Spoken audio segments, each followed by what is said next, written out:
नमस्कार, मैं रचना शर्मा चढ़ती कला टाइम टीवी देख रहे सभी दर्शकों का स्वागत करती हूं। आप देख रहे हैं Hindi top news.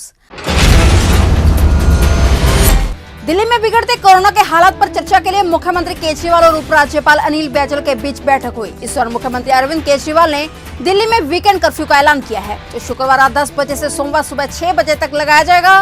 Weekend curfew को लेकर अरविंद केजरीवाल ने ऐलान किया कि जरूरी सेवाओं को खुला रखा जाएगा। जिनकी शादियों की तारीख तय है उनको पास दिए जाएंगे। बाकी मॉल, जिम, स्पा, बाजार और अन्य सभी चीजें बंद रहेंगी। सिनेमा हॉल 30% के हिसाब से चल सकते हैं।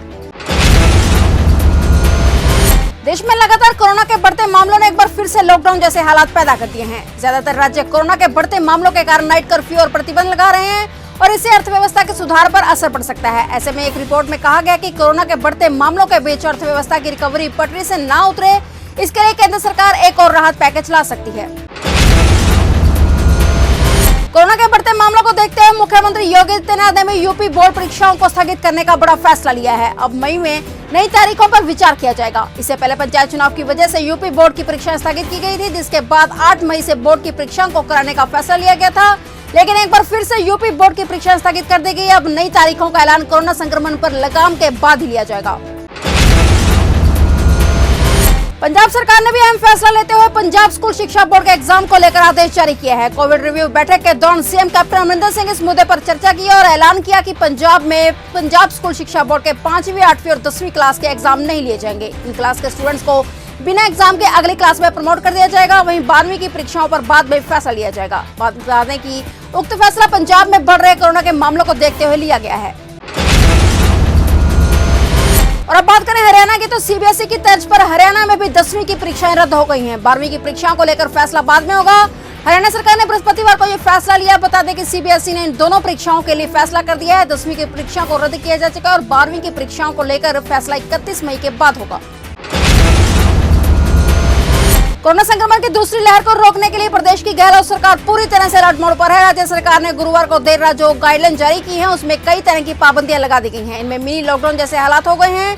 हालांकि गहलोत सरकार ने संपूर्ण लॉकडाउन से इनकार कर दिया है, लेकिन हालात नहीं सुधरे तो पाबंदियां और बढ़ाए जाने की संभावनाओं से इनकार भी नहीं किया जा सकता है।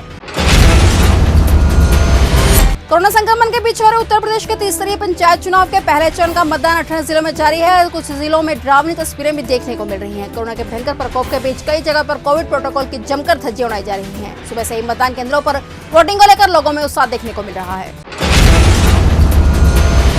भारत निर्वाचन आयोग ने पश्चिम बंगाल चुनाव में राजनीतिक दलों द्वारा कोविड प्रोटोकॉल का पालन न किए जाने पर चिंता जाहिर की है। आयोग के वरिष्ठ सूत्रों ने बताया कि बंगाल में राजनीतिक दल कोरोना की गाइडलाइंस का पालन करें। साथ ही कहा कि राजनीतिक रैलियों और चुनाव प्रचार पर कुछ पाबंदी की जरूरत है। आयोग की ओर से पाबंदियों का पालन किए जाने के निर्देश कांग्रेस प्रत्याशी रेजाउल हक की निधन के बाद ही सामने आए हैं। कोरोना की इस दूसरी लहर में बच्चों पर भी असर पड़ रहा है। नवजात भी कोरोना की चपेट में आ रहे हैं। विशेषज्ञों की माने तो इस बार कोरोना का स्ट्रेन बदला है तो पहले से ही ज्यादा जो संक्रामक है। इस बीच देश के अलग अलग हिस्सों में संक्रमित बच्चों की संख्या में इजाफा हो रहा है। बांग्लादेश ने भारत के केंद्रीय गृह मंत्री अमित शाह के एक बयान पर नाराजगी जताई है। बांग्लादेश विदेश मंत्री AK अब्दुल मोमेन ने कहा है कि हम भारत से कई मामलों में बेहतर हैं। हाल ही में शाह ने कहा था कि बांग्लादेश के गरीब लोग भारत में आते हैं क्योंकि वहां उनके पास पर्याप्त खाना नहीं होता। शाह के इस बयान से बांग्लादेश काफी खफा है और मोमेन ने कहा है कि इस तरह की टिप्पणी स्वीकार्य नहीं है, खासकर तब जब भारत और बांग्लादेश के संबंध इतने गहरे हों। फिलहाल टॉप न्यूज में इतना ही। तब तक के लिए देखते रहिए चढ़ती कला टाइम टीवी और मुझे दीजिए इजाजत। धन्यवाद।